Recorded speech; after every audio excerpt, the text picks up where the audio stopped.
குசால் ஜனித் பெரேரா இந்த வருடத்தினை அழகிய சதத்தின் மூலம் வரவேற்றிருக்கிறார். ஆனால் இந்த வருடத்தினை மாத்திரம் அல்ல, 2013 ஆரம்பித்திருக்க வேண்டியவர். ஆனால் உபாதைகள் இவரை சில அதிரடியான அரைச்சதங்களோடு நிறுத்தியிருந்தன. 2013 ஆஸ்திரேலிய அணிக்கு எதிராக அறிமுகமான போது இலங்கை கிரிக்கெட் ரசிகர்கள் மாத்திரமல்ல, உலக கிரிக்கெட் அரங்கமே கூறியதொரு விடயம்தான், மீண்டும் ஒரு சனத் ஜெயசூரிய இலங்கை அணிக்குள் காலடி எடுத்து வைத்தார் என்று.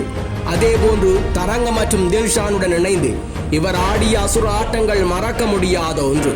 அந்நிய நாடுகளில் டெஸ்ட் போட்டிகளில் அதிரடியான ஒரு ஆட்டத்தை வெளிப்படுத்தி இன்றும் அந்த போட்டியை மக்கள் மனதில் வைத்திருக்கிறார் குசால் பெரேரா.